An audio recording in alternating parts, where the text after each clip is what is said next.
Сакаш да снимаш со мобилен телефон? Првата лекција е објективот да биде чист. И тоа не е единствената лекција која е важна. Секогаш има и доволно слободен простор на телефонот или мемориската картичка пред да одиш на снимање. И батеријата да биде полна.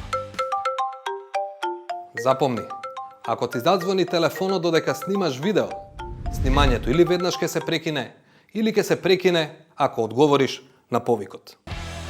Затоа, пренасочи ги повиците или вклучи Airplane Mode пред да почнеш да снимаш. Сега сме подготвени за следниот чекор. Телефонот овозможува вертикално и хоризонтално снимање. Хоризонтално, односно во формат 16:9, снимаш кога правиш видео за YouTube, Facebook видео или за телевизиско емитување. Вертикално или во формат 9:16, снимаш кога правиш видео за Instagram, TikTok, Facebook Story, YouTube Shorts. Истите правила важат кога ја користиме и предната камера. Не ја употребуваме кога сакаме да им соопштиме нешто директно на гледачите.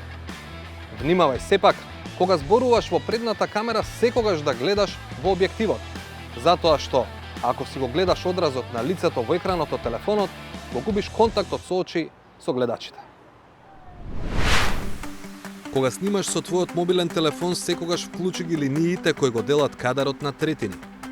Истражувај како користењето на овие линии можат да ти донесат подинамична слика. Вклучи и линијата за нивелација, за да се осигураш дека сликата не е накривена. Понекогаш субјектот ти е многу далеку. Не користи дигитален зум за да го приближиш, бидејќи ќе го уништиш квалитетот на снимката. Секогаш кога можеш, приближи му се на субјектот. Веројатно веќе знаеш дека твојот телефон има автоматски фокус. Тоа значи дека ќе ти помогне да биде изострен објектот пред камерата. Независно дали имаш или немаш статив, денес речиси сите телефони нудат опција за стабилизација на сликата при снимање. Користи ја, затоа што разликата е огромна, особено ако си во движење. Кога снимаш со мобилниот телефон без статив, внимавај рацете да ти бидат одвоени од телото.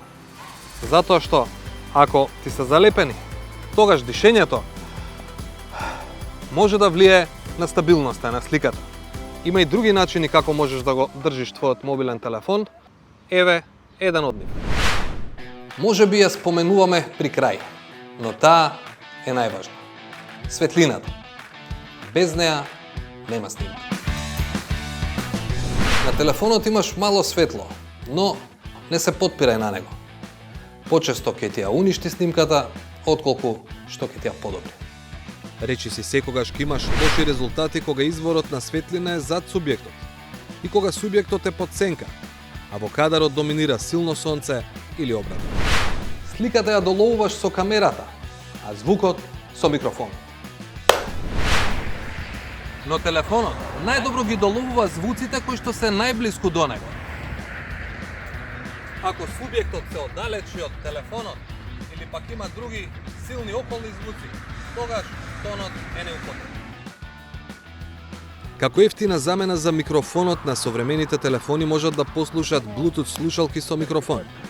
На некои Android уреди, ова се прави со тоа што прво се поврзуваат телефонот и слушалките, а потоа Bluetooth слушалките се избираат како првенствен извор на звук во делот на поставките на апликацијата камера.